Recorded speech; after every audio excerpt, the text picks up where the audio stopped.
Mieux vaut envoyer la balle un petit peu plus haute. Et la défense de Hrovat, le mismatch pour Colson qui en profite pour égaliser. Et Jefferson qui transmet à Lansdowne. Et à l'intérieur, Aide un peu tardive. toujours dans le bon timing avec sa détente. C'est ça, il n'est pas forcément dans le défi physique, mais dans les airs. Attention, parce que là, le deuxième lancer peut se payer très cher. Et Strasbourg, à nouveau en possession du ballon. Oh, on n'est pas loin de la perte de balle encore. Eh bien, à 2 reprises, ce ballon a failli être perdu. Et finalement, c'est Cavalier qui dégaine à 3 points. Ouais, c'est pas forcément sa spécialité. À Stockton, la défense individuelle du Choletais qui est intransigeante, mais ça n'empêche pas cette passe à l'intérieur pour Cavalier. Ouais, problème de communication entre Chroma et Miller. À Stockton, la défense individuelle du Choletais qui est intransigeante, mais ça n'empêche pas cette passe à l'intérieur pour Cavalier. Ouais, problème de communication entre Chroma et Miller. Laisser ces ballons entraîner côté Choletais parce que ça va se payer cher au final. Regardez Makoundou, il est dominant dans les airs, mais il n'arrive pas. Mais il est trop tout seul, il faut que Jones rentre l'aider là, il faut que... Oh, Yann Makoundou qui perd le Merci à ballon. mon contact m'avoir envoyé cette information. Cholet avait battu Vichy en finale. Oui, mais hop, à 3 points, c'est Colson.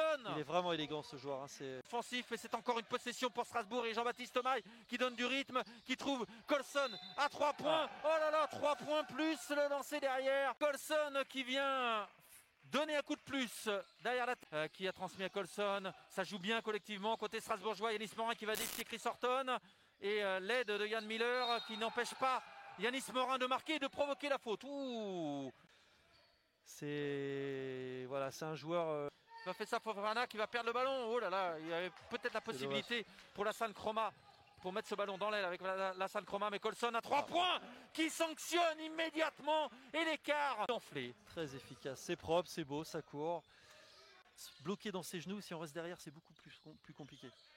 Et les Strasbourgeois qui vont quand même réussir à marquer. Ça faisait un petit moment qu'ils n'avaient plus marqué Colson.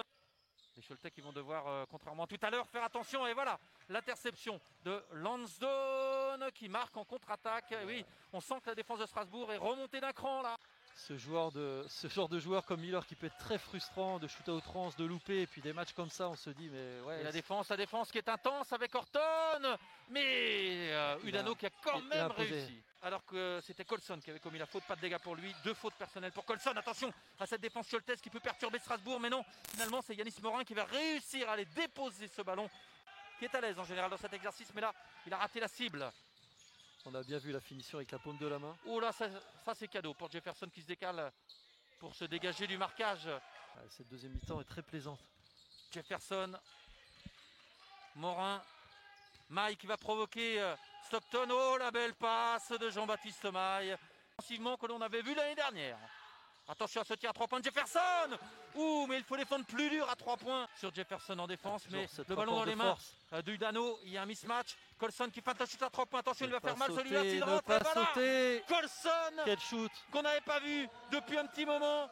Maintenant, les Choletais n'ont plus droit à l'erreur définitivement. S'ils encaissent sur cette attaque, ça sera compliqué. Et c'est lui, le Wainwright, qui s'occupe